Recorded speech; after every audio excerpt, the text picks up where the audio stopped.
तो जो लोग बिहार में टीचर बनने का सपना देख रहे हैं, उनके लिए एक बहुत बड़ी, बहुत ही जबरदस्त खबर आई है। सरकार ने ना शिक्षक नियुक्ति के चौथे चरण का ऐलान कर दिया है। और सुनिए, इस बार कुछ बड़े जबरदस्त बदलाव भी हुए हैं। तो चलिए आज इसी पर हम लोग विस्तार से बात करते हैं। और देखिए, इस पूरी कहानी का जो सबसे जरूरी आंकड़ा है वो ये है 46,595। जी हाँ, 46,595। ये सिर्फ एक नंबर नहीं है। नहीं नहीं, ये तो बिहार में हजारों लोगों के लिए एक सुनहरा मौका है। इतने ही टीचर के पोस्ट पर अगले फेज में भर्ती होने वाली है। हाँ, और ये कोई हवाई बात नहीं है, कोई अफवाह नहीं है। हाल ही में जो अखबारों में रिपोर्ट्स आई हैं ना, उन्होंने इन सारे नंबर्स और जो बदलाव हुए हैं उनको कंफर्म कर दिया है। मतलब अब इस पे ऑफिशियल मोहर भी लग चुकी है। तो आज हम जो भी बात करेंगे वो इसी पक्की खबर के आधार पर करेंगे। तो चलिए सबसे पहले बात करते हैं इस बड़ी घोषणा की। आखिर इसमें जानने लायक क्या क्या है? तो सबके मन में सबसे पहला सवाल यही होगा कि भाई ये प्रोसेस शुरू कब होगा। तो सुनिए, इंतजार अब लगभग खत्म है। भर्ती का जो विज्ञापन है ना, वो इसी महीने मतलब मार्च के आखिर तक आ जाने की पूरी पूरी उम्मीद है। सीधा मतलब ये है कि अब बस कमर कस लीजिए, तैयारी में जुट जाने का टाइम आ गया है। लेकिन रुकिए, इस बार सिर्फ पोस्ट की संख्या ही बड़ी नहीं है, बल्कि जो एप्लीकेशन का प्रोसेस है उसमें भी एक बहुत बहुत बड़ा बदलाव किया गया है। और ये ऐसा बदलाव है जिसे समझना हर किसी के लिए बहुत जरूरी है। और यही है इस पूरी भर्ती प्रक्रिया का सबसे बड़ा चेंज। देखिए, पहले क्या होता था? पहले उम्मीदवार अपनी पसंद के सिर्फ 3 जिले चुन सकते थे।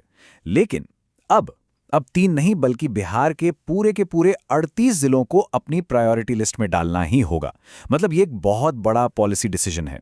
तो अब सवाल ये उठता है कि भाई आखिर शिक्षा विभाग ने नियम बदला क्यों? मतलब 3 जिलों से सीधे 38 जिलों का ऑप्शन कंपलसरी करने के पीछे क्या सोच है? और देखिए, इसका जवाब बिल्कुल सीधा और साफ है। डिपार्टमेंट का जो मेन मकसद है ना, वो एक ज़्यादा स्टेबल अपॉइंटमेंट सिस्टम बनाना है। उनका सोचना यह है कि जब कैंडिडेट से सारे जिलों का ऑप्शन ले लिया जाएगा, तो बाद में जो ट्रांसफर के लिए एप्लीकेशंस आती हैं वो कम हो जाएंगी, और इससे जो एडमिनिस्ट्रेशन पर बोझ पड़ता है वो भी घटेगा।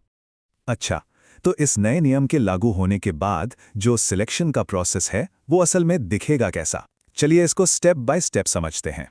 तो देखिए, ये पूरा प्रोसेस 4 मेन स्टेप्स में होगा। सबसे पहले डिपार्टमेंट हर जिले की खाली पोस्ट की लिस्ट निकालेगा, ठीक है। उसके बाद जो रिजर्वेशन रोस्टर है, मतलब अलग अलग कैटेगरी के लिए सीटों का जो सरकारी नियम है, उसको सख्ती से फॉलो किया जाएगा। फिर एग्जाम के मार्क्स के बेस पर एक मेरिट लिस्ट बनेगी, आप कह सकते हैं एक रैंकिंग लिस्ट, और इसी रैंक से तय होगा कि सिलेक्शन होगा या नहीं। और आखिर में इसी मेरिट रैंक के आधार पर एक जिला अलॉट कर दिया जाएगा। और हाँ, यहां पर एक बात का खास ध्यान रखना है, ये बहुत जरूरी है। इस नए सिस्टम के हिसाब से अगर किसी ने सभी 38 जिलों का ऑप्शन नहीं भरा, तो उसका एप्लीकेशन सीधा सीधा रिजेक्ट हो जाएगा। मतलब उसका सिलेक्शन किसी भी जिले के लिए नहीं होगा। ये एक बहुत ही सख्त नियम है, तो फॉर्म भरते वक्त कोई भी गलती की गुंजाइश नहीं है। तो चलिए फटाफट से सारी जानकारी को कुछ जरूरी पॉइंट्स में दोहरा लेते हैं, जो सबको याद रखने ही रखने हैं। तो संक्षेप में याद रखने वाली बातें क्या हैं? पहली, करीब 46,000 से ज्यादा पोस्ट पर भर्ती होगी। दूसरी, इसका विज्ञापन इसी महीने के आखिर तक आ सकता है। तीसरा और सबसे बड़ा बदलाव, अब सभी 38 जिलों का ऑप्शन देना होगा। चौथी बात, सिलेक्शन पूरी तरह से मेरिट पर होगा। और आखिरी बात, सरकार का लक्ष्य इस पूरे प्रोसेस से भविष्य में होने वाले ट्रांसफर को कम करना है। वैसे ये सारे बदलाव जो हैं एक बड़ा सवाल भी खड़ा करते हैं। वो ये कि जब कैंडिडेट्स को उनकी पसंद के बजाय मेरिट के आधार पर राज्य के किसी भी कोने में भेजा जाएगा, तो इसका बिहार के शहरी और जो ग्रामीण इलाके हैं वहाँ टीचरों के बैलेंस पर क्या असर पड़ेगा? क्या इससे जो दूर दराज के स्कूल हैं उनको अच्छे टीचर मिल पाएंगे? इसका जवाब तो खैर आने वाला वक्त ही देगा।